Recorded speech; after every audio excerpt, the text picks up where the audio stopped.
The rain had stopped, but the ground still held the memory of every drop. The air was thick with excitement, with thousands gathered in neat rows, eyes fixed on the grand stage set under the open sky. It was more than just a gathering. It felt like history was about to be written again. The Prime Minister was coming, but that wasn't the only reason the crowd had gathered. Today, Sundar Pichai, the CEO of Google, was returning to his home country for a special ceremony. It wasn't just a celebration of success. It was something deeper, something emotional, something personal. The event was being held at the Indian Institute of Technology, where Sundar once studied. He had walked those same corridors with worn-out slippers, carrying dreams larger than his world. Now, the campus was covered in lights. Flowers lined the pathways. Large screens displayed his journey from a middle-class boy in Chennai to one of the most powerful tech leaders in the world. People whispered stories. Some remembered his college days. Others had never met him, but spoke with pride, as if he was family. Behind the stage, Sundar stood quietly. He was dressed simply, like he always had been. His fingers brushed the edge of the curtain as he peeked at the crowd. His heart raced not because he was nervous about speaking. He had given speeches at Silicon Valley, met world leaders, stood before presidents. But this was home, and home was different. Near him stood his mother. Her sari was neatly pressed, but her eyes looked tired. Not from age, but from the weight of years she had carried alone. A mother who walked miles in the sun to get her son's school supplies. A mother who skipped meals so her child could eat well during exams. Sundar held her hand tightly, the same way he had done as a little boy. "Are you ready?" Someone asked him. He nodded. Minutes later, the Prime Minister arrived. The crowd stood in silence, then burst into cheers. Narendra Modi, dressed in his usual kurta and vest, smiled warmly and greeted everyone. After a few formal welcomes, he turned toward the reason they were all there. "Today," he began, "we do not just honor a man who has reached the top of the world in technology. We honor a journey that began in the narrow lanes of Chennai. We honor grit, we honor humility, and above all, we honor the strength of a mother." The camera turned to Sundar. He looked down. His mother's hand squeezed his. Modi continued, "Sundar Pichai is not just a CEO. He is a living inspiration. He reminds us that no dream is too big, no background too small, and the world may measure success by titles, but we measure it by character." The crowd erupted into applause, but then, unexpectedly, the Prime Minister stepped away from the podium. He walked to Sundar's mother, folded his hands, and bowed slightly. "Ma," he said gently, "you are the true architect of this story." There was silence, the kind of silence that comes before tears. Sundar froze. He tried to smile, but his eyes filled with emotion. He had faced boardrooms full of powerful people, but this moment was different. This was raw, real, humbling. His mother whispered, "They should clap for you, not me." He replied softly, "They are clapping for you, Uma. They just don't know it yet." What the crowd didn't know was what had happened the night before. Sundar had arrived in India quietly, avoiding the press. He had gone straight to his old neighborhood, not to take pictures, not to meet reporters, but to walk alone. The small tea stall, where he once waited for the morning bus, was still there. The owner was older now, but when he saw Sundar, his eyes widened in disbelief. "You came back?" he asked, voice shaking. Sundar nodded. "I never left. Not in my heart." They sat down, drank tea, talked about nothing and everything. The shopkeeper's grandson asked, "Sundar, is it true you build robots?" Sundar laughed. Not quite, but close. That moment reminded him of who he was.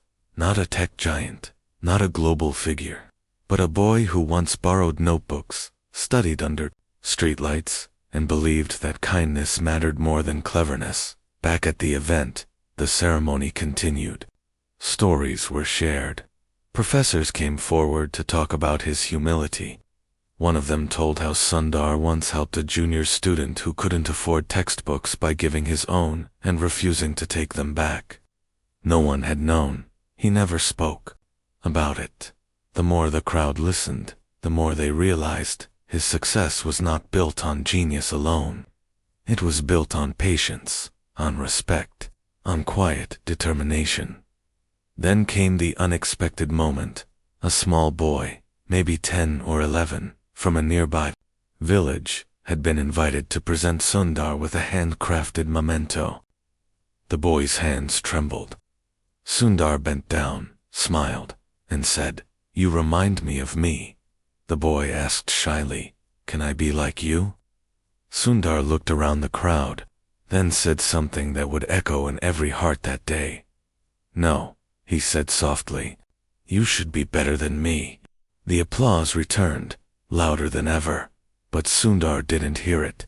His mind had gone back to one evening, long ago. His father had come home late. His shirt was soaked in sweat. He had worked overtime just to afford one extra book for his son. Sundar had watched him silently that night. He never forgot now. Years later, the world clapped for him, but he clapped silently for those who had helped him rise. His parents, his teachers, the shopkeeper, the boy with questions in his eyes. As the sun dipped below the stage lights, Sundar took the mic. He paused. The crowd waited. "I don't have a speech," he began, "but I have a story. It's not mine alone. It belongs to everyone who believes that even when the path is dark, one small light can guide you. And sometimes, that light is your mother. Sometimes, it's a teacher. Sometimes, it's a stranger who believes in you." He turned to his mother. "Amma," he said, voice cracking, "you are my light." The Prime Minister stood and began to clap again. This time, the entire ground stood with him. Some clapped, some cried, some simply stood in silence, feeling the truth in the air, in a world full of noise.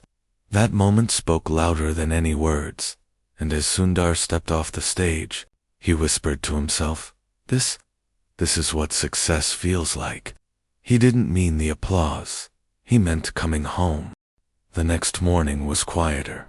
The event was over, but the impact had only begun. Newspapers across the country carried the image of Sundar standing beside his mother, both humbled, both overwhelmed. The headline read, "A mother's love, a nation's pride." Sundar woke early, not out of habit, but because his heart was still full. His hotel room was large, filled with comforts, but it felt too quiet, too distant from the world he had walked through just hours ago. He stood by the window, watching the city below come alive. Horns blared. Children ran barefoot. Shopkeepers opened stalls. People began their daily struggle. It reminded him of everything he had left behind, and everything he still carried within. There was a knock on the door. His assistant entered, holding a tablet. "There are over 1,000 requests, sir. Interviews, meets, podcasts, tech panels. Everyone wants to talk to you after yesterday." Sundar nodded slowly. "What about the school?" "They said they'll be ready in an hour." He smiled. "Good.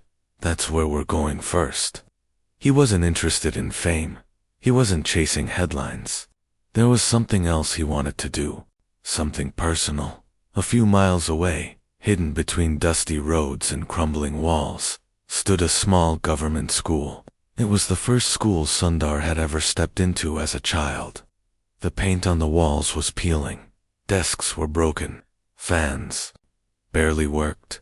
But it still stood, holding stories like old trees hold memories in their rings. When Sundar entered the school, the children froze.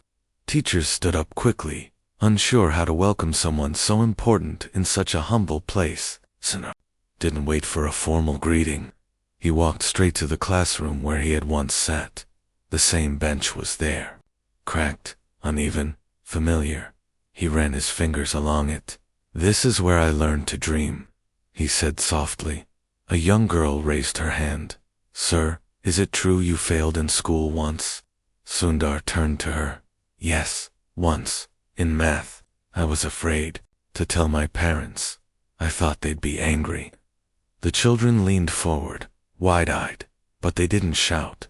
They sat with me. We studied together, and slowly, I got better.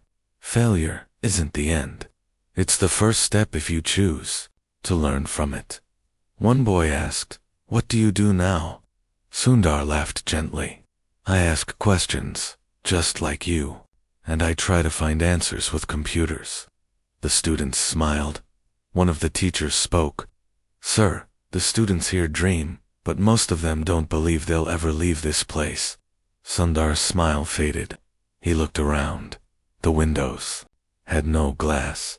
The books were torn. The chalkboard was cracked. He took a deep breath. Then let's change that, he said. Not just for today, but forever. He turned to his assistant. Call the education minister and find me the best architects. The teacher's eyes widened. Sir, why? Because we're going to rebuild this school, Sundar said. Every wall, every desk, every book. I don't want these kids to feel less than anyone else in the world. The teacher covered her mouth, her eyes filling with tears. Sundar continued, I don't want statues of me. I want libraries. I don't want my name on trophies. I want it in the back of books kids can borrow freely. He walked to the school courtyard. It was barren, dusty, dry. He pointed. There will be a garden here, green, full of life. Because these children deserve more than just survival. They deserve beauty. Word spread quickly. Within hours, local news channels were at the school gates. Sundar didn't stop them. He walked with students, barefoot in the dust, showing them where the computer lab would be, where the library would stand, and how sunlight would fall in through the wide glass roofs. But the biggest moment came when an old man walked in slowly, using a stick. His shirt was faded, his sandals broken, yet his presence made Sundar stop in his tracks. Appa, Sundar whispered. His father nodded. Sundar ran to him and held his hands. How did you come here? I took the morning train, his father said with a soft laugh. I heard what you said yesterday, and I wanted to see what you'd do next. You shouldn't travel alone, Sundar scolded gently. You shouldn't forget who you are. His father replied, smiling. They both sat on the same classroom bench. The other children gathered, not knowing what to say. Sundar's father looked at them and said, I used to walk Sundar to school every morning. We had only one umbrella. He held it over my head instead of his own. That's when I knew he'd go far. A teacher asked quietly, Did you ever think your son would become this successful? The old man shook his head. I didn't know what success meant, but I knew he was kind, and that was enough for me. As the sun climbed higher, a small breeze passed through the open windows. The school had changed, not in structure, but in spirit. By evening, architects arrived. Survey teams began measuring. Local workers offered to help. Parents brought snacks. Children started drawing pictures of the future school on old pieces of paper. Sundar sat in a corner with his mother, father, and the young boy from the ceremony. The day before, the boy asked, Why do you care so much about this place? Sundar looked at the cracked walls and replied, Because this place cared about me before anyone else did. The boy nodded slowly. Then Sundar added something that silenced everyone nearby. If the soil gives you roots, you must give it shade. That night, Sundar didn't return to the hotel. He stayed in a nearby guest house. Simple bed, one fan, the same smells he remembered from childhood. He sat by the window again, watching the stars.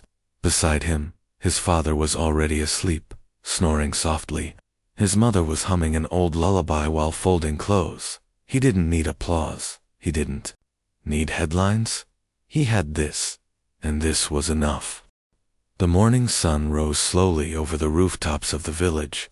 It painted the sky in soft orange light, casting long shadows across the school courtyard, where a miracle had quietly begun. It had only been one day since Sundar Pichai had promised to rebuild the school, but something had already changed. Not the buildings, but the hearts of the people. Sundar stepped outside, barefoot, as he had done as a child. The earth felt warm, familiar, grounding. He breathed in the fresh air and looked around. Villagers had started arriving with bags of cement, stacks of bricks, and bundles of wire. No one asked for money. No one waited for instructions. They had come to build not just a school, but a future. Teachers were sweeping classrooms, children were arranging chairs, and an old man was hammering nails into a wooden frame for a temporary blackboard. It was as if the village had remembered its strength. Sundar sat on the school steps, sipping chai from a steel cup. Beside him was his mother, quietly stitching a torn curtain from one of the classrooms. She didn't speak much, but her silence carried something deep: approval, pride, and peace.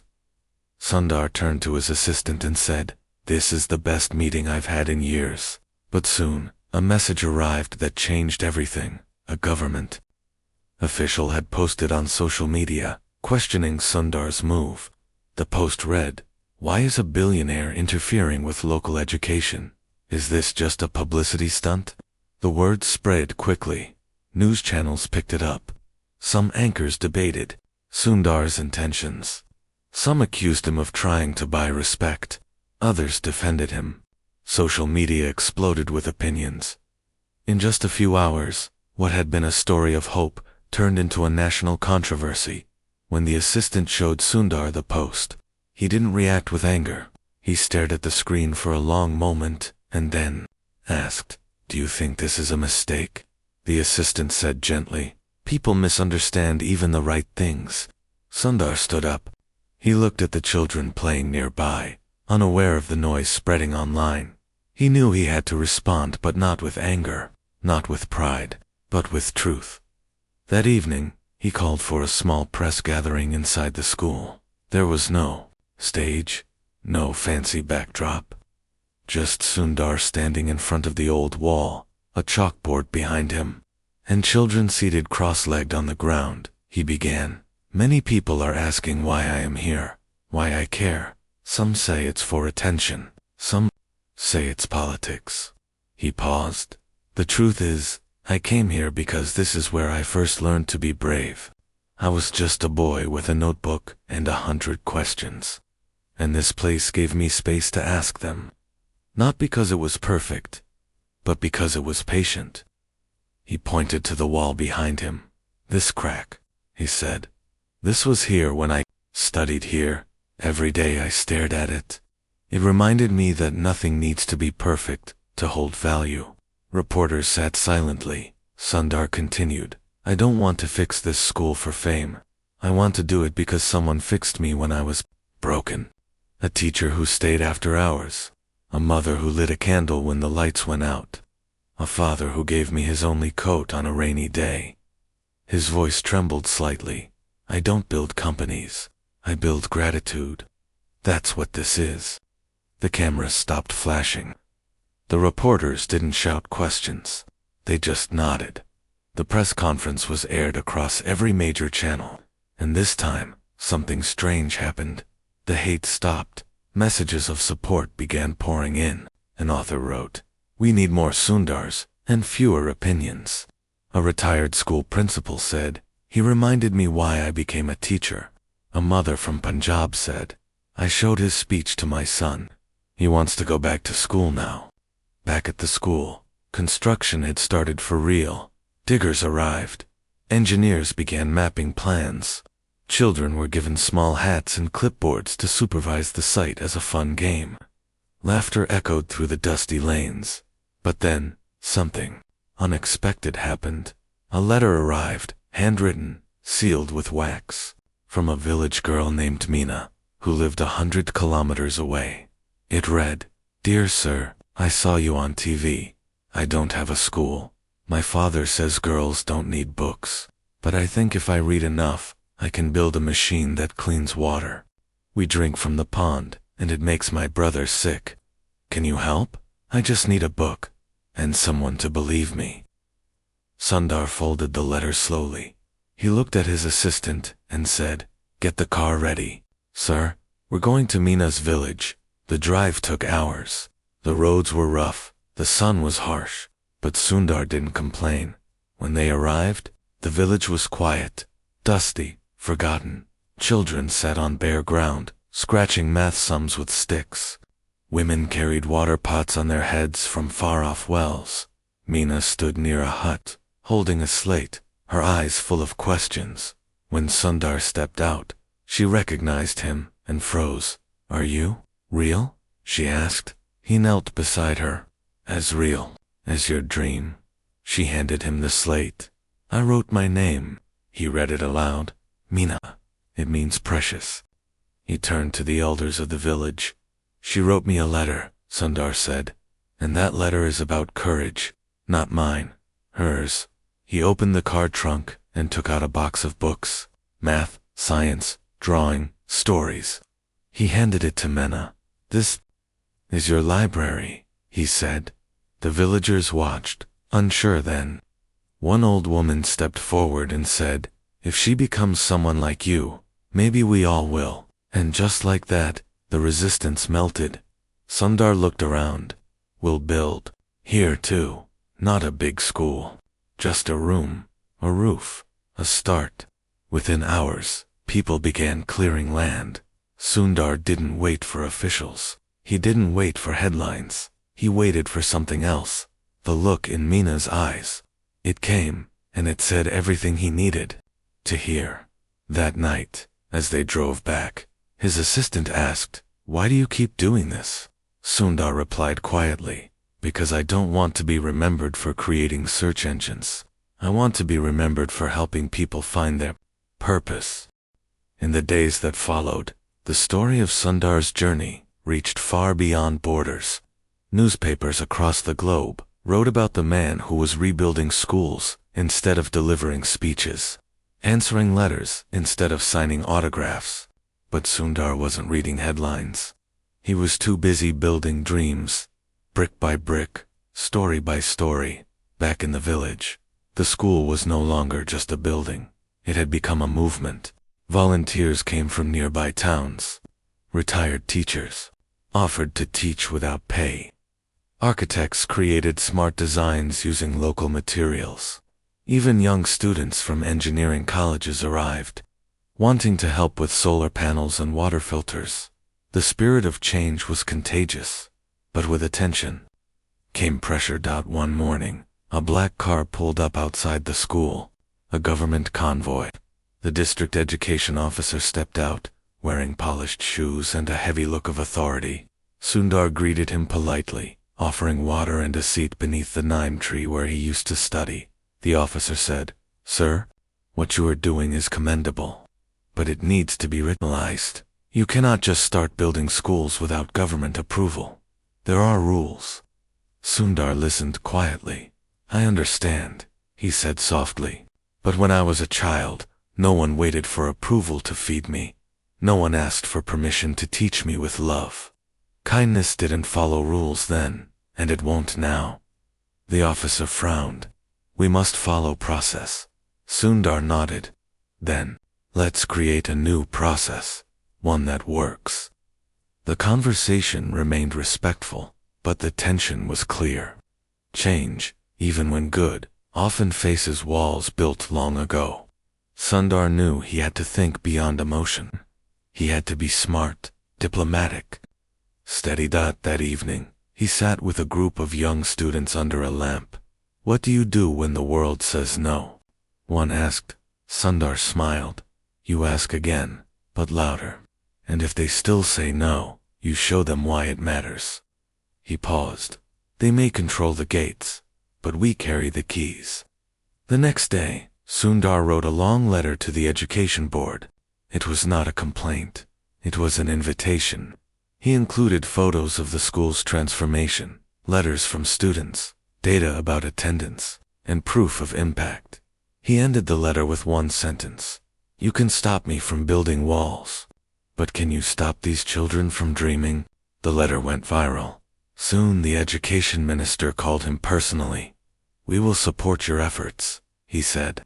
"Let us turn this into a national model." And just like that, resistance turned into partnership. Plans were drawn up to replicate Sundar's school model in underprivileged areas across the country.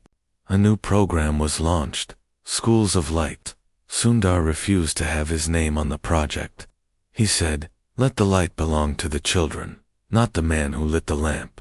But just as things began to rise, life brought a test Sundar never expected. His mother fell ill, not just tired, not just unwell, truly sick. One morning she fainted while folding clothes. Sundar rushed to her side. She was taken to a nearby hospital. The doctors said it was her heart. Years of stress, sacrifice, and hidden pain had taken a toll. Sundar sat beside her hospital bed, her hand in his. "AMMA, he whispered, "you never told me." She smiled weakly. "You never had time to worry." "That's not true," he said. "I had time. I just didn't look closely." "You looked at the world," she said, "and the world needed you." He wept silently, not out of guilt, but because he realized something. He had helped strangers, saved villages, answered letters, but he had missed signs in the eyes that had watched over him all his life. He stayed with her that night, refusing to leave the hospital. The staff was surprised to see a global leader sleeping on a plastic chair, eating from a paper plate. But Sundar wasn't trying to impress anyone. He was trying to be a son again. The next day, while sitting outside the hospital ward, he saw a young girl sitting alone, crying. He walked over and asked gently, "What's wrong?" She wiped her tears and said, "They won't admit my father. We don't have enough money." Sundar stood up, walked to the reception, and cleared the bill without saying a word. The girl didn't even know who he was, but her father lived, and Sundar didn't stay for thanks. Because real kindness doesn't wait for recognition. His mother recovered slowly. She was given the best care. When she was well enough to speak again, she said, "You have done more than I ever dreamed." Sundar replied, "I have done nothing compared to what you did." When she returned home, she saw a surprise waiting in the courtyard.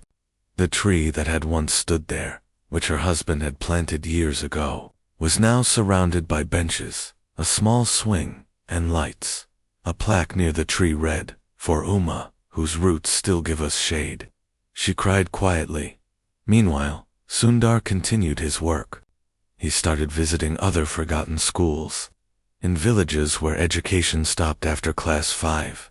In towns where girls walked 6 kilometers for water and missed school every week. He didn't speak much during these visits. He listened. One day, he arrived at a coastal village affected by floods. The school there had collapsed. Children studied under torn tents. A teacher told him, "We lost everything." Sundar bent down, picked up a soaked math book from the mud, and said, "No, not everything. We still have this, and we'll rebuild around it." In just a week, the village had fresh supplies, new uniforms, and volunteers ready to construct. Again, news channels followed him everywhere. Reporters asked, "Why don't you rest?" He answered, "Because every day a child gives up on school, we lose a future we didn't even know we needed." One night, he received a call from a girl named Anjali. She was from a small town near Bihar. She said, "Sir, I used to hide in the library. I didn't speak much. My father said girls should stay home. But I read your story, and I walked out of my house and joined school again." Sundar was quiet for a long time. Then he said, "Anjali, one day, you will tell your story, and someone else will walk because of you." In that moment, he realized something. This was no longer about him.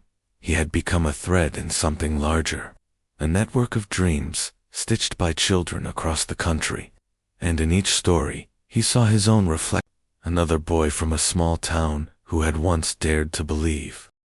The rains had returned. Thick clouds rolled over the villages, and the sky opened its arms once more.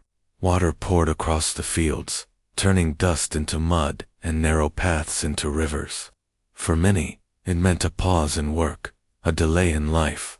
But, for Sundar, it brought something else, a memory. He stood near the school he once attended, watching water drip through an old rusted pipe. He remembered running to class barefoot, clothes soaked, with only a thin plastic sheet over his head.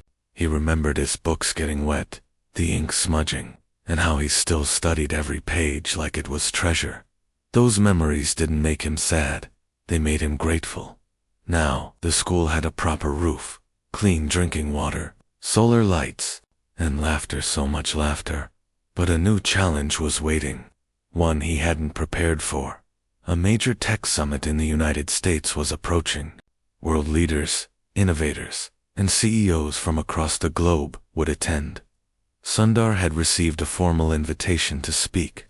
It was not just any speech. It was to be delivered at the United Nations Digital Future Conference. His team insisted. "This is the biggest stage, sir."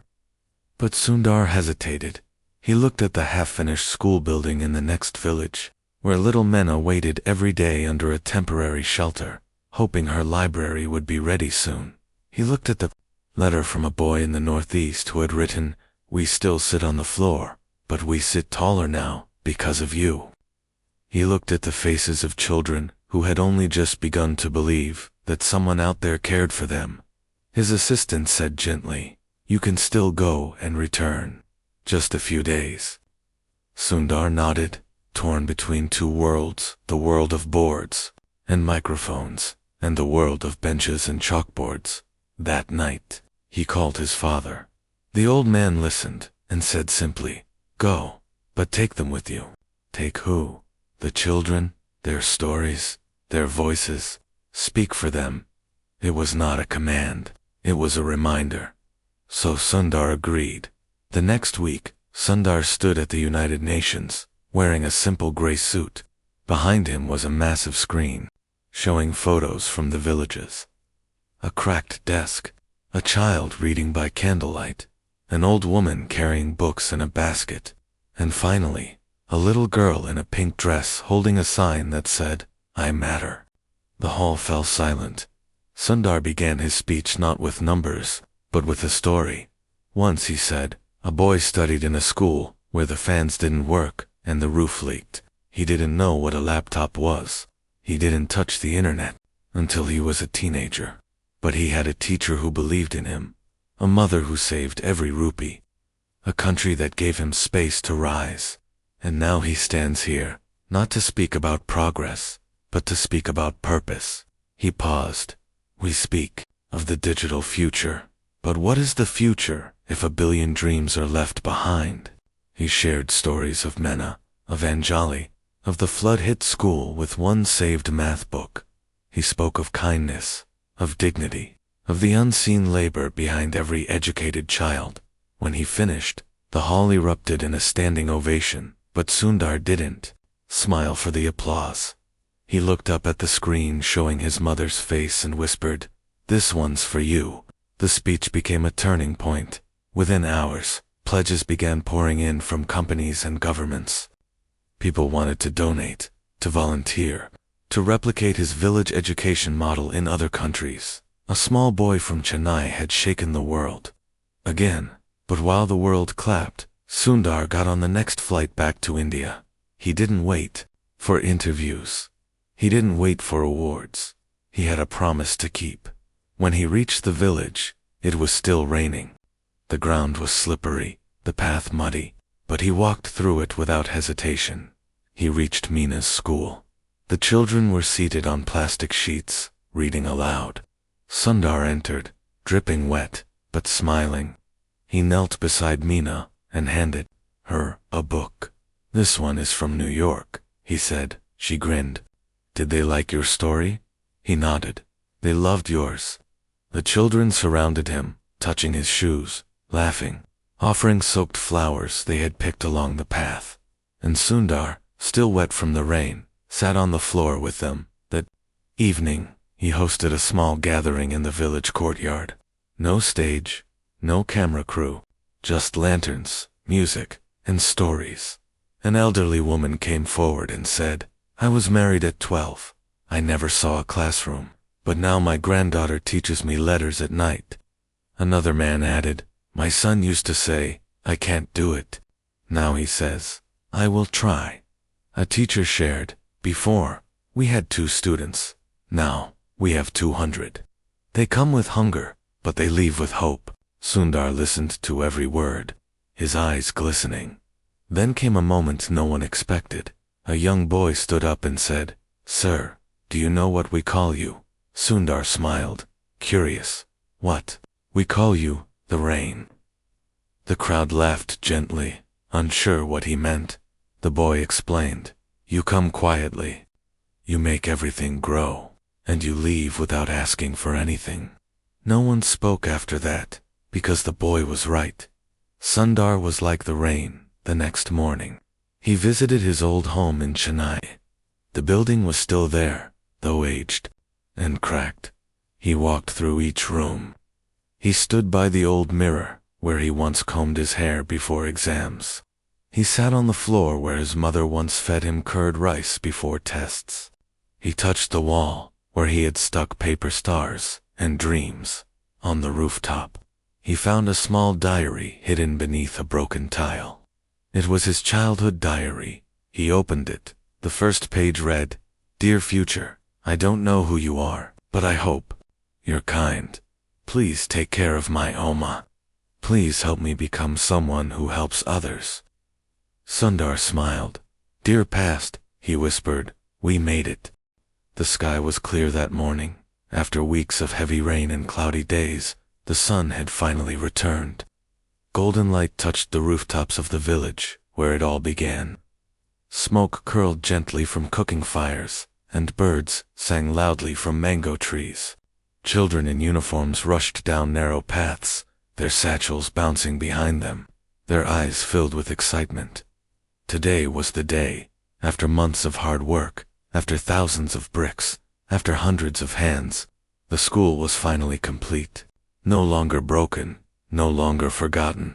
It now stood proud, a building filled with hope, sunlight, and stories.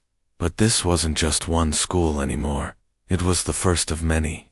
In different corners of India, similar schools had taken shape. Some with thatched roofs, some with modern labs, but all with the same heart. And the heart of it all was Sundar. He arrived that morning wearing a simple kurta, walking with his father and mother by his side. He did not want cameras or speeches. He wanted to walk the same road he once walked as a boy, quiet, unnoticed, grounded. But the village had other plans. As he neared the school, he saw hundreds of villagers standing with folded hands. Mothers wore their finest saris. Fathers had washed their shirts. Teachers stood with garlands. Children held painted signs that read, "Thank you for seeing us. Books are our wings.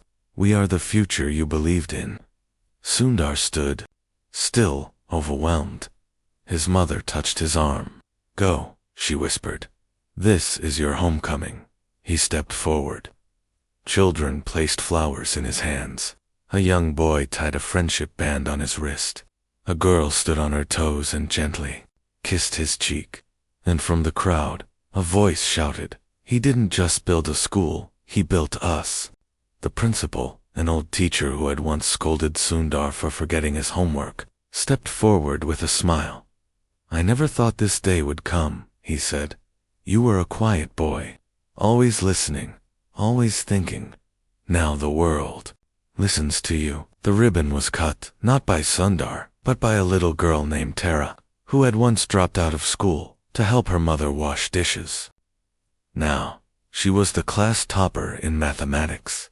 "Open it for everyone," Sundar said, placing the scissors in her hand. Inside, the school was alive with colors, walls painted with science charts, libraries stacked with books, digital classrooms with solar power, and in the center an open space filled with trees, flowers, and a playground where laughter echoed without end. On the far wall, written in large letters, were Sundar's words, "Never stop learning, never stop dreaming, never stop giving." That afternoon, a surprise guest arrived, Prime Minister Narendra Modi. No cameras. No press. He walked into the school like a father visiting his son's first home.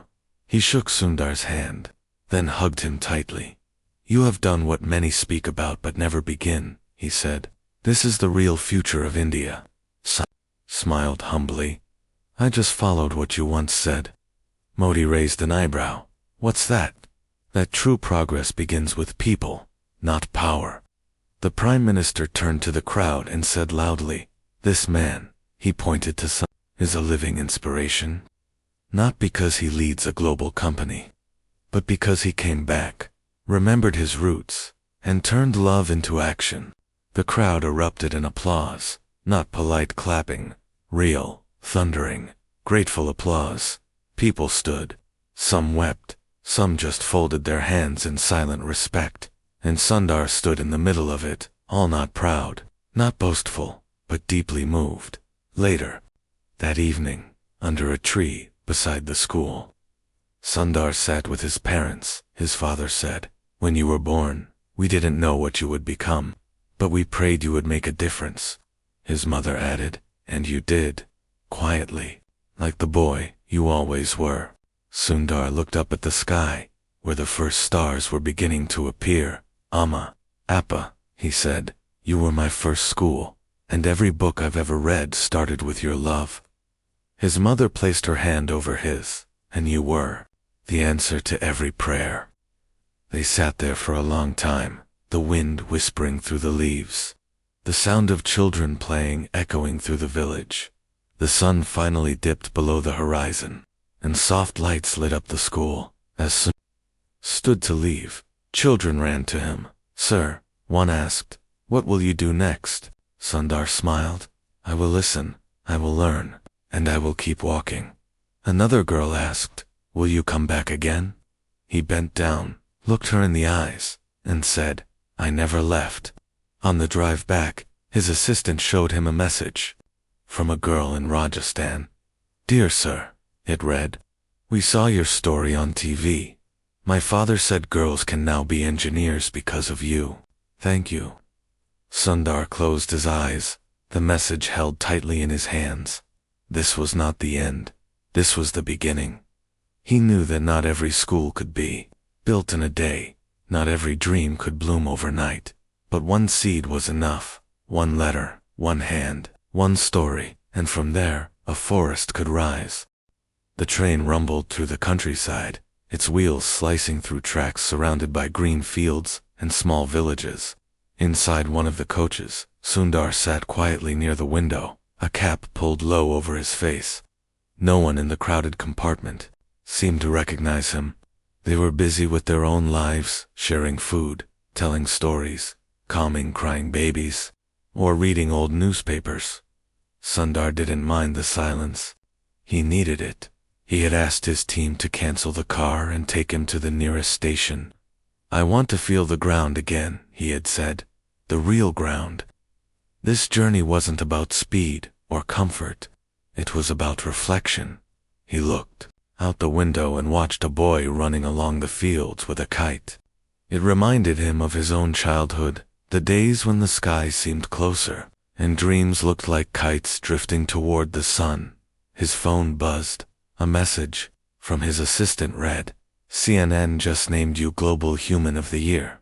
Also, the Nobel Foundation has sent an invitation for a peace award. Sundar put the phone away without replying. For him, awards were not the destination, people were. He reached a small town just before sunset. There, he walked through narrow streets filled with food stalls, rickshaws, schoolchildren, and vendors shouting for attention. He smiled as he saw a little girl solving sums on the sidewalk while waiting for her mother to finish work. What's your name? He asked Sita. She said proudly, I'm going to be a math teacher. He handed her a pencil from his pocket and said, I'll be your first student. The next morning, Sundar stood in front of a gathering at a newly inaugurated learning center, one of many now opened through the Schools of Light program. It wasn't grand.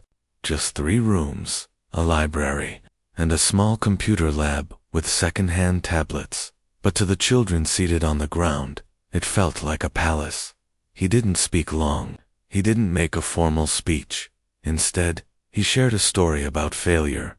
When I was in class 10, he said, I failed a science project. My model didn't work. I cried that night, thinking I was stupid.